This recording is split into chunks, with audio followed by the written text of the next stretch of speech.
Fala galera, bem-vindos a mais um vídeo no canal Baú do Cruzeiro. No vídeo de hoje a gente vai falar sobre o time do Cruzeiro para 2025, beleza? Eu acho que muitas das pessoas se deixaram enganar pela real qualidade do elenco do Cruzeiro, pelas umas performances um pouco acima da expectativa aí, principalmente ali na época do Seabra, né? Mas eu fiz uma reflexão sobre o elenco do Cruzeiro e eu acredito que a gente tenha hoje 5 jogadores que são jogadores que a gente pode dizer assim, pô, esses caras jogariam na maioria dos clubes aí da Série A, como titular, né, no caso. Então, esses jogadores são Cássio, William, Wallace, Matheus Henrique e Matheus Pereira. Então eu acho que essa é a base do time, né? O Marlon ele tá um pouco ali apagado, já vou explicar por quê. Outra coisa que eu tenho que explicar é que provavelmente vocês vão falar assim, mas e o Lucas Romero? Bom, primeiro que a gente tá falando aqui de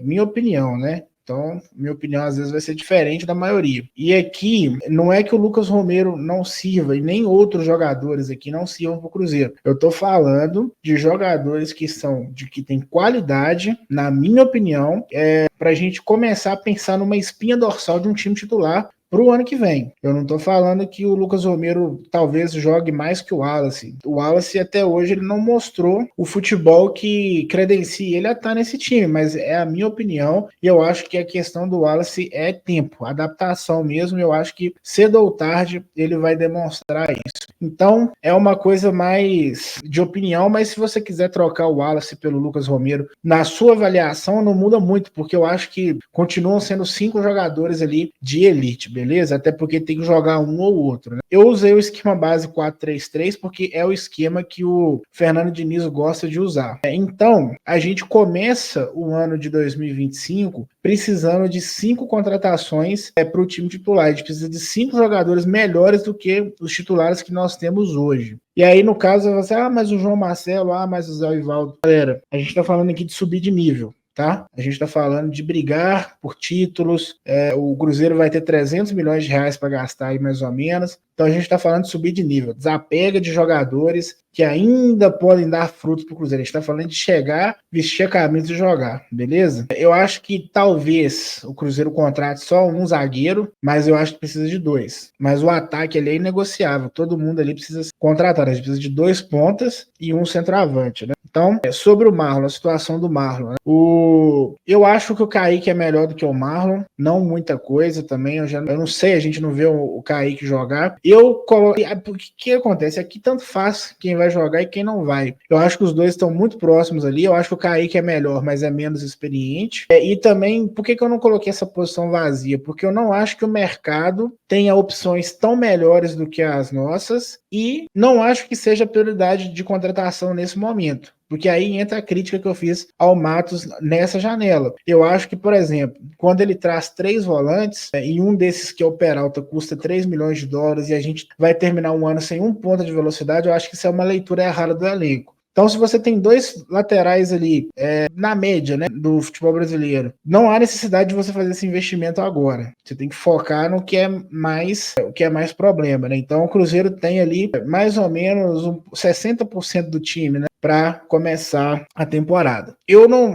Falando de jogadores que a gente pode utilizar, né? Caio Jorge, Lautaro Dias, Lucas Romero, João Marcelo, Zé Ivaldo, eu sinceramente, eu tentaria fazer uma negociação com ele, acho que é um jogador que pensando em subir de nível, para mim nem fede nem cheira. Agora, jogadores que não tem como, né? Matheus Vital, Ramiro, Lucas Silva, Rafa Silva, jogadores que a gente precisa tentar ali. Alguns já estão ficando sem contrato, né? Vai ser mais fácil. Então, nessa janela agora, a janela de janeiro, o foco do Cruzeiro tem que ser em fortalecer o time titular. Essa tem que ser a leitura do Cruzeiro no mercado, tá? Então o Cruzeiro tem que trazer jogadores, contratações assertivas, e eu acho que talvez esse seja de fato o melhor momento. O Matos já falou sobre isso algumas vezes, que é onde você vai ter jogador terminando o contrato.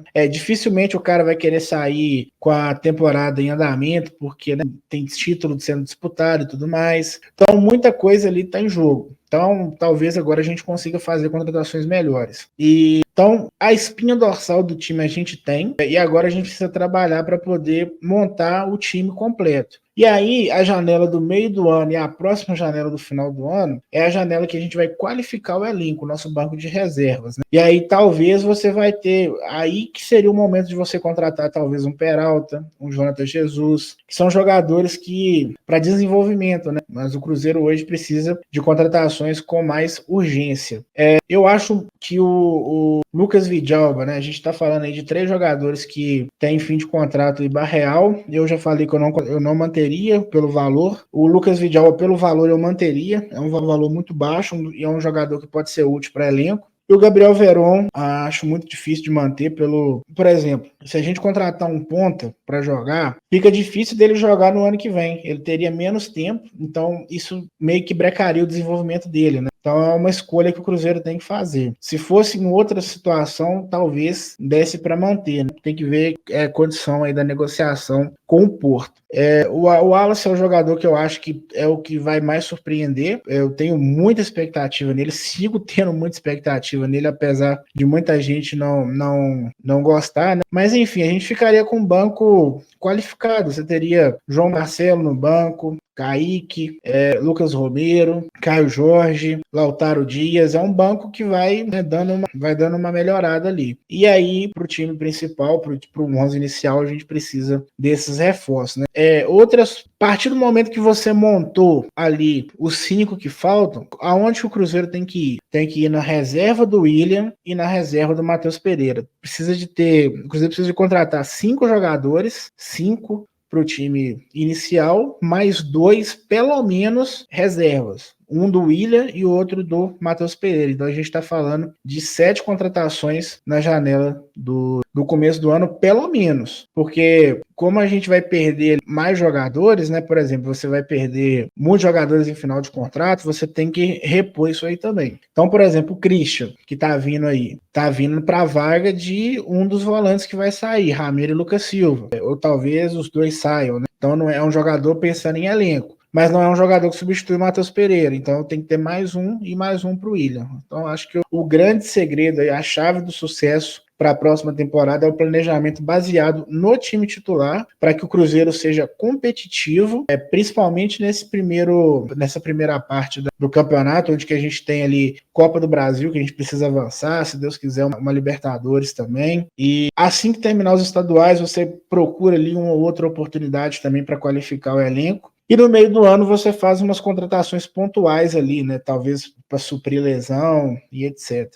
O Dineno, não dá para contar nele nessa estrutura, porque em teoria ele voltaria próximo do meio do ano que vem, né? Então não dá para a gente confiar, porque a gente vai perder no mínimo uns 4 meses sem ele, fora o tempo que ele tem para recuperar. Então a gente precisa de um jogador para chegar e jogar, e você ter o Dineno como reserva é aquilo que eu falei, qualificar o nosso banco, né? Eu acho que o mais crítico hoje são as pontas, a gente visando o que é o estilo de jogo do treinador, e é isso. Cruzeiro, se seguir essa... Eu não sou especialista em futebol, mas a minha leitura do elenco é essa. Se você concorda, se você discorda, você deixa aí nos comentários. Você pode... Eu gostaria, né, que vocês comentassem qual que é a espinha dorsal. E quando eu falo espinha dorsal, eu estou falando de jogadores que você fala assim, pô, esse cara que jogaria em qualquer time do Brasil. Então, esse cara você pode contar com ele. Vai ter vários jogadores nota 7 aí que a torcida gosta, nota 6, né? João Marcelo pode vir a ser um grande jogador, mas eu não confiaria a zaga nele para um ano tão importante igual esse que a gente vai ter, né? Então é isso. Você tem que ser criterioso. Pega os jogadores de sua confiança, monta a espinha dorsal e fala, precisamos de 6 jogadores para o time principal. E é isso. Beleza? Pelo vídeo de hoje é só. Um abraço e até a próxima.